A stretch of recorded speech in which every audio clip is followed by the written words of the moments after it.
नमस्कार, मैं हूं आपके साथ अनुष्का और आप देख रहे हैं F9 न्यूज पर। आज की बड़ी खबर फटाफट अंदाज। क्या रेलवे सुरक्षा बल यानी कि आरपीएफ के भीतर सब कुछ नियमों के मुताबिक चल रहा है? क्या कुछ अधिकारी खुद को व्यवस्था का सबसे ताकतवर हिस्सा मान बैठे हैं? क्या कुछ अन्य IRPFs को यह महसूस हो रहा है कि उनकी आवाज सुनने वाला कोई नहीं है? जी हाँ, नमस्कार, आप देख रहे हैं F9 न्यूज और आज हम बात करेंगे उन गंभीर शिकायतों की जो रेल भवन और आरपीएफ के प्रशासनिक ढांचे को लेकर उठाई जा रही है। सूत्रों और कई IRPFs के अधिकारियों के अनुसार आरपीएफ के भीतर पदस्थापना, तबादले और महत्वपूर्ण जिम्मेदारियों के वितरण को लेकर सवाल उठ रहे हैं।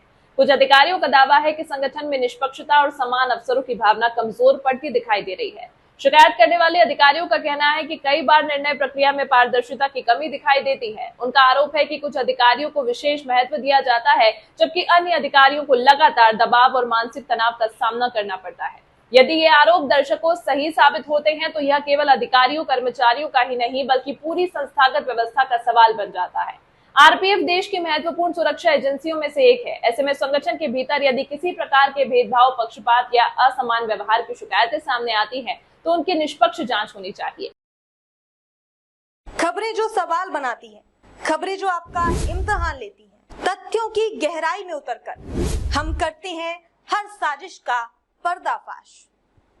खबरें जो आपको सोचने पर मजबूर कर दें, खबरों से कोई समझौता नहीं, खबरों की सफर की एक नई शुरुआत। F9 न्यूज पर खबर वही जो सच दिखाए। जरूरी है मानना है कि किसी सरकारी संस्थानों की ताकत उनकी निष्पक्ष और पारदर्शिता के विश्वास पर टिकी होती है। सबसे बड़ा सवाल यही है, क्या अधिकारियों द्वारा उठाई जा रही शिकायतों की निष्पक्ष जांच होगी? क्या डीजी आरपीएफ इन बातों से रूबरू है भी या नहीं? या कुछ गिनती के ऐसे अधिकारी जो डीजी आरपीएफ के कान भरकर उन्हें गुमराह करते हुए, अपना उल्लू सीधा करते हुए अपना काम बनाने में सफल हो रहे हैं? हालांकि जो भी हो, आने वाले समय में इन सवालों के जवाब मिल ही जाएंगे। वरना सोचिए दर्शकों ये कि विजय कुमार खतरकर जैसे एक IRPFs के अधिकारी, जो कि इतने बड़ी आरपीएफ के अधिकारियों में से एक हैं, उनको उनके नौकरी से निकाल दिया गया, जबकि उन पर सिर्फ एक आरोप ही बस है और मामला अब भी उच्च न्यायालय जबलपुर में विचाराधीन है। उनको उनके जाति के कारण भी बलि का बकरा बनना पड़ा।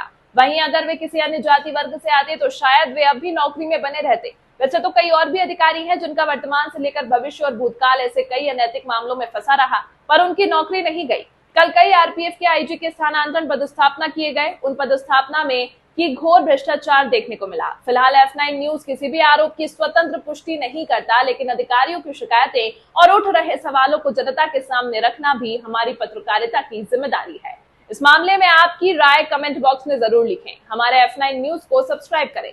F9 न्यूज एडिटर असीम कुमार सामंतों की रिपोर्ट। इसी तरह की तमाम महत्वपूर्ण खबरों के लिए देखते रहिए F9 न्यूज।